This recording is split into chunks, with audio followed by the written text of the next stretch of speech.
The Weeping Woman. Hello friends, welcome to the horror ghost stories. The story begins. The moon hung low in the sky, casting a pale light across the desolate town. The streets were eerily quiet, save for the occasional rustling of wind through the dead trees. Among the shadowed alleys and decaying buildings, whispers of a curse lingered in the air, whispers about the weeping woman. She was said to be a tragic figure, a woman who had once lived among the townspeople, but her life was filled with sorrow. It was said that she had loved deeply, but the one she had loved most, her children, were taken from her in a horrific accident. Her grief consumed her heart shattered into pieces, and in her madness, she wandered the streets, calling out for her lost children. One fateful night, driven by the unbearable weight of her sorrow, the weeping woman drowned her own children in a fit of despair, believing that in death they would be together forever. Realizing too late what she had done, she tried to undo the tragedy, but the water had already taken them. She wept at their graves every day, but her tears never seemed to ease the hollow pain in her heart. The townspeople, terrified of her madness and anger, cast her out, leaving her to wander alone. Over time, her appearance became that of a ghostly figure, pale and gaunt, with long, tangled hair, her eyes hollow with grief, her skin as white as death. Her mournful cries echoed through the empty streets, her heartbroken wails carried on the wind. She became known as La Llorona, the Weeping Woman. The legend grew with each passing year. They said that if you heard her cries in the night, it was already too late. The Weeping Woman was near, and she would take anyone who crossed her path. They warned children not to wander too far at night, for La Llorona would mistake them for her own lost children, and she would take them away to the watery depths where she had drowned her own. But even after all these years, the weeping woman was still not at rest. The curse that bound her soul to the world was not easily broken, and so she continued to wander, searching for her children, unable to find peace. Each night, her wails grew louder, echoing through the empty streets, until it was said that she could be heard in the distance, her cries becoming a nightmarish lullaby for anyone unlucky enough to be within earshot. It was in the dark of one cold winter night that a young couple, unaware of the legend, arrived in the town. They had been traveling for hours, seeking shelter from the storm that had trapped them in the area. The town seemed abandoned, its streets empty, but they found an old inn that appeared to still be in use. The innkeeper, an elderly woman with a haunted look in her eyes, warned them not to go outside after dark. "Don't listen to the cries," she said in a trembling voice, "for the weeping woman still walks these streets." The couple, skeptical but intrigued, laughed off the warning. That night, as they sat by the fire in their room, the wind howled outside. It wasn't long before they heard something, a faint, sorrowful wail in the distance. They exchanged nervous glances but shrugged it off, assuming it was simply the wind playing tricks. As the hours passed, the cries grew louder and more distinct, a woman's voice filled with unbearable grief. The couple could no longer ignore it. The man, curious and feeling a strange sense of dread, suggested they investigate. They left the warmth of the inn and stepped into the frigid night air, their breath visible in the cold. The cries echoed through the narrow streets, seemingly coming from everywhere and nowhere at once. They walked, following the sound, until they reached the outskirts of the town, near the edge of a river. There, standing by the water, was a figure in white, her back turned to them. Her hair hung in tangled strands, and her hands were raised to the sky as if searching for something. The woman's sobs were bone-chilling, each one carrying the weight of 1,000 lifetimes of sorrow. Her shoulders shook with the force of her weeping. The man called out, "Hello," but the figure did not respond. She remained there, her cries growing louder. The woman's voice, full of sorrow, spoke through the still night air. "Where are my children?" she whispered, her voice echoing with pain. Before the couple could react, the woman turned toward them, her face a twisted mask of grief and rage. Her eyes were hollow, void of any human warmth, and her mouth stretched into a grotesque, silent scream. Her gaze locked onto them, and for a moment, the world seemed to freeze. The woman moved toward them with terrifying speed, her wails growing louder, a cry for the children she could never reclaim. The couple turned and ran, panic surging through their veins. But no matter how fast they ran, they could not escape the sound of the weeping woman. Her cries were deafening, her form closing in on them like a dark cloud. The man stumbled, falling to the ground, and in that moment, he heard a cold, wet hand grip his ankle. Looking down, he saw the woman's ghostly figure looming over him, her hands clawing at him with unnatural strength.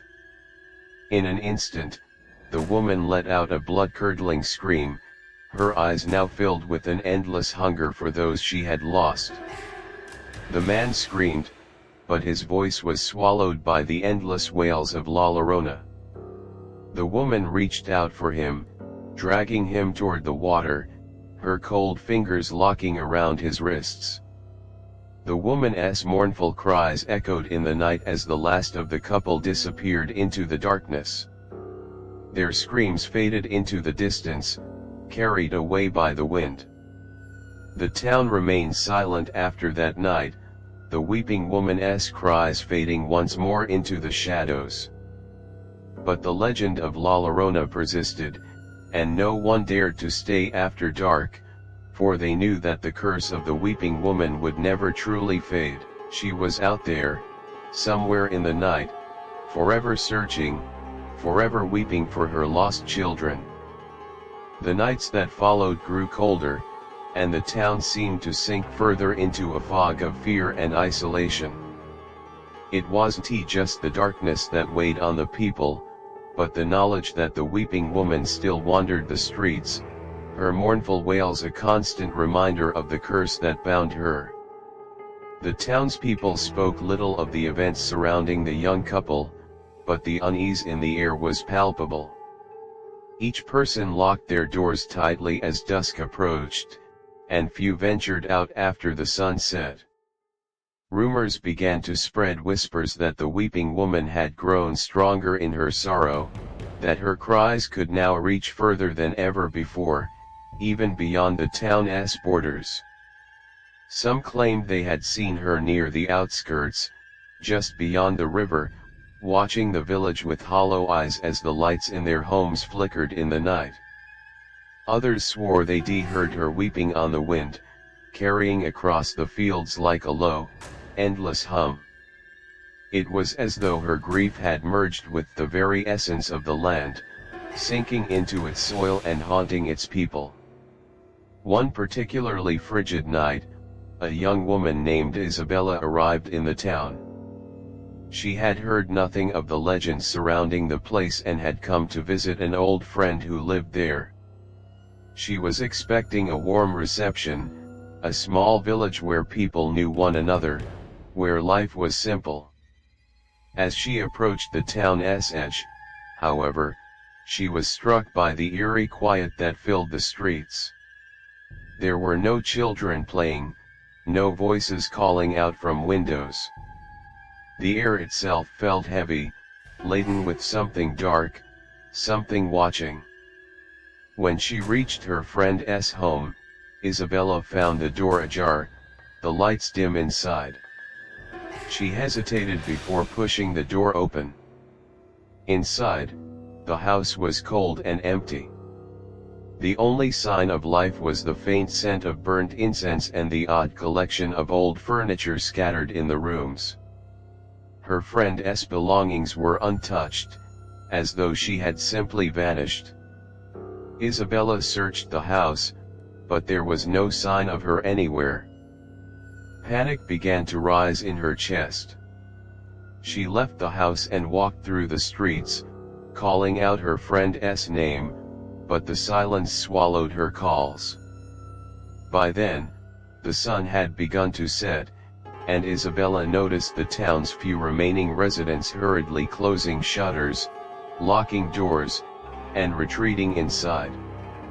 An old woman at the corner of the street caught her eye. Her wrinkled face was filled with terror, her lips trembling as she muttered something under her breath. When Isabella approached her, the woman's eyes widened in fear. "You don't understand," she whispered, her voice quivering. "You must leave. Leave now, before nightfall. She will come for you." Isabella, more confused than frightened, asked who the woman was speaking of. "La Llorona," the woman answered, her eyes filled with dread. "The weeping woman, she walks the streets at night, seeking children to take. She takes anyone who hears her cries, anyone who is foolish enough to venture out." Isabella scoffed, assuming it was just another superstition, another tale to frighten outsiders. But the woman's desperation was palpable, and her voice trembled as she urged Isabella to take heed. The wind began to pick up, carrying the faintest sound of a woman's wailing in the distance. Isabella's blood ran cold. The wind, which had been gentle just moments ago, now howled, tugging at her clothes. She felt the weight of the night pressing down on her, her skin cling with an unnatural chill. The wailing grew louder, more frantic, until it seemed as though it was right behind her. "Leave! Leave now!" the woman screamed. But it was too late. A shadow moved at the edge of Isabella's vision, a tall, thin figure draped in white, standing just beyond the last street lamp. Isabella turned, her heart racing in her chest. The figure was not yet close enough for her to see clearly, but she could hear the distinct sound of soft, broken sobs, a woman in anguish. The street lights flickered as the air grew thick with an oppressive presence. Isabella's legs began to shake, but something inside her urged her forward, as if she were being drawn to the figure. It wasn't until she reached the edge of the town, where the river lay just out of sight, that the woman's voice broke through the fog. "Where are my children? Where are they?" the voice cried, filled with such unbearable sorrow that it made Isabella's heart ache. The figure stepped forward into the dim light of the street lamp, revealing a pale face, gaunt and twisted with grief. Her hair hung in long, matted strands, and her eyes were wide and hollow, staring directly at Isabella. Her face was a mask of despair, as though she had forgotten the very meaning of peace. Isabella froze, unable to move. The weeping woman's mournful wail filled the air, and for a moment, it seemed as though the world had disappeared, leaving only the two of them in the night. The woman's arms reached out toward Isabella, her fingers long and bony, her eyes pleading, desperate. But it was not a plea for mercy, it was a plea for vengeance. Isabella stumbled backward, her breath shallow and quick. She tried to turn and run, but her legs wouldn't move, as though the very air had turned to stone. The weeping woman's cries grew louder, rising like a storm, and Isabella realized with horror that she was no longer alone. Her name echoed from the darkness, and she knew that the woman was not just seeking children. She was seeking anyone who had the misfortune to hear her sorrowful call. With all the strength she could muster, Isabella turned and fled, her feet pounding against the earth as she raced back toward the village. But no matter how fast she ran, the weeping woman's wails followed her, each step echoing in her mind like a drowning call. Just as she reached the edge of the town, Isabella glanced behind her. The weeping woman stood in the middle of the road, her long, skeletal form disappearing into the fog. But Isabella could still hear her cries. They didn't stop. They would never stop. Isabella never spoke of what happened that night. She disappeared from the village by morning, leaving behind only the haunting echo of her screams. As the years passed, the town remained under the shadow of the weeping woman, whose cries still haunted the air. The villagers still locked their doors before nightfall, and the legend of La Llorona continued to claim any who dared listen too closely to the sorrowful wails in the night. And so, the weeping woman's curse lived on, an eternal cycle of pain, grief, and endless searching for the children she had lost, a curse that would never release its grip on the land. The days turned into weeks, and the weeks into months, but the legend of La Llorona never wavered. The town, now perpetually shrouded in an air of dread, saw its population slowly dwindle. Families left for the cities, travelers passed through quickly without daring to stop, and those who remained lived in constant fear, their lives dictated by the rising of the moon. The town's elders, those who had survived the darkest days of La Llorona's wrath, kept a wary eye on the horizon, always listening for her voice in the night.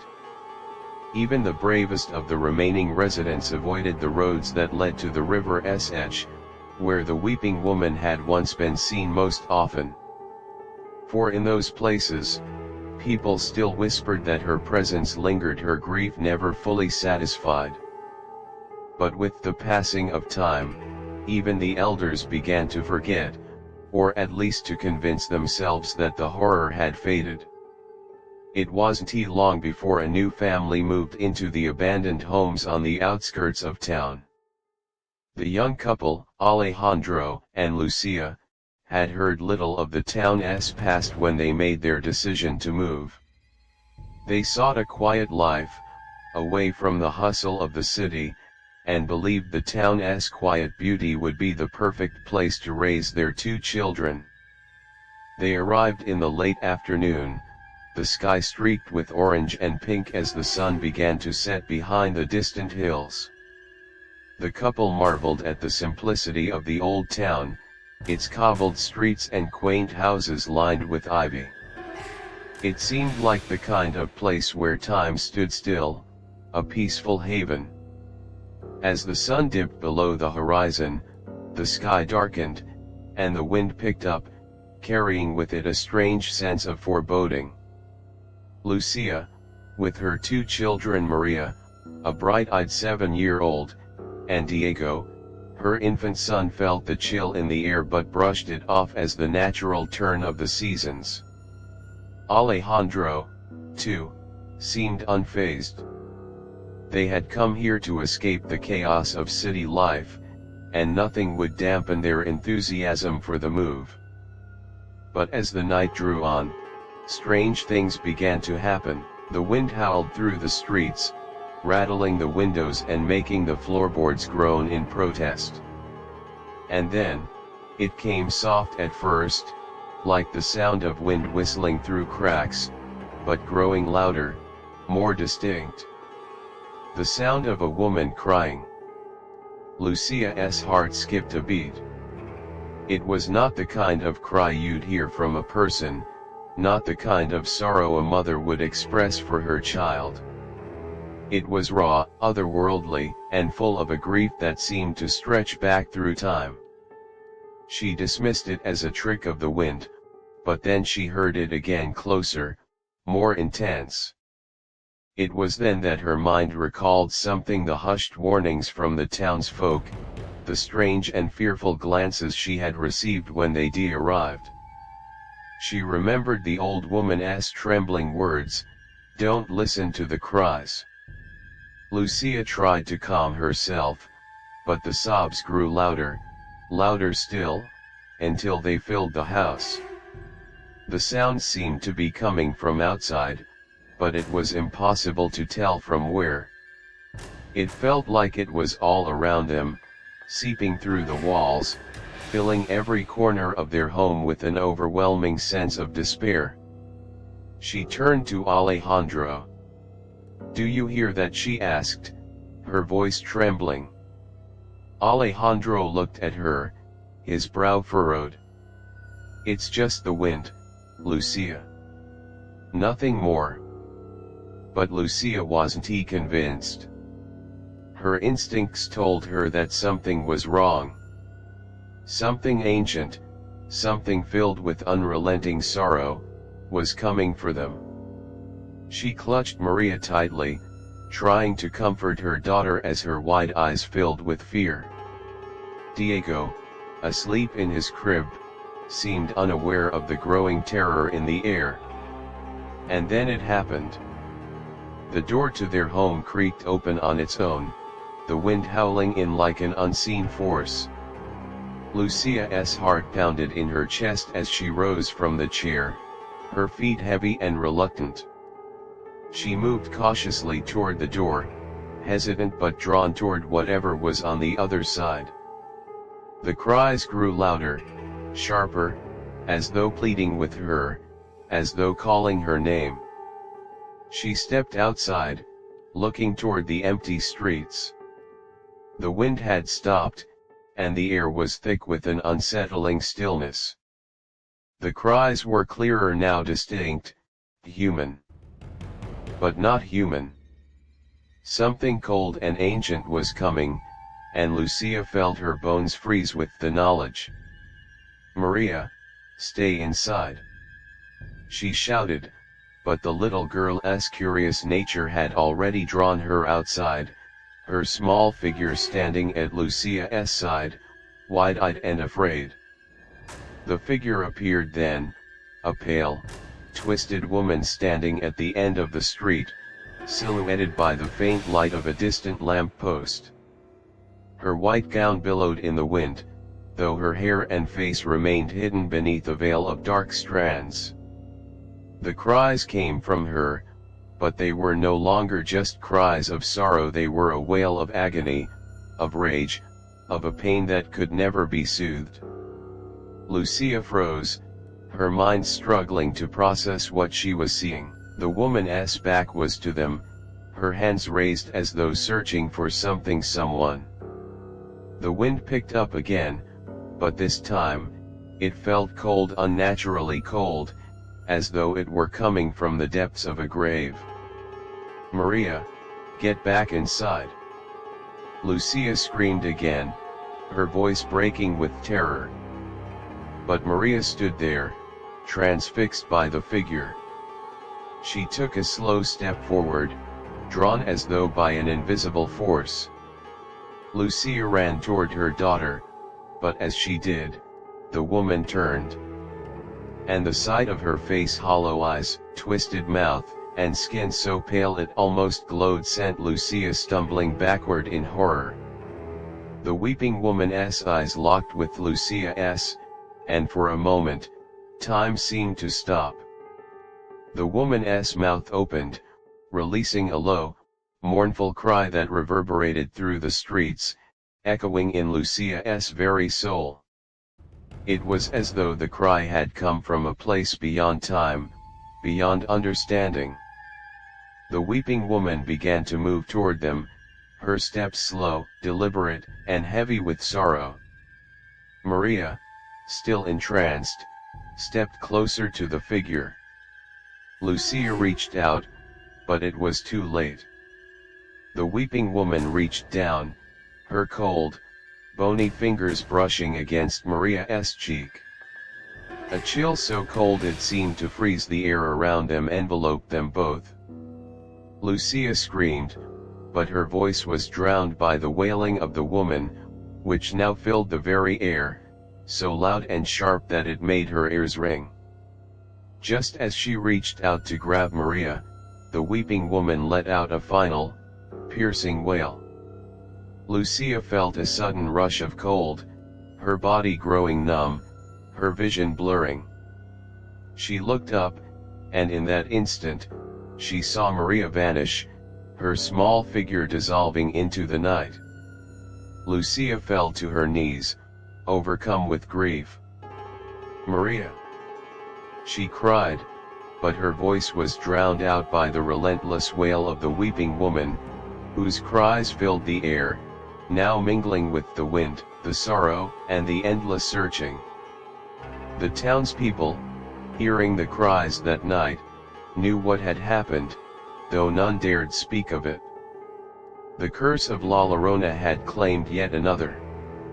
And so, the weeping woman's endless search for her lost children continued. Her cries would never cease. The end.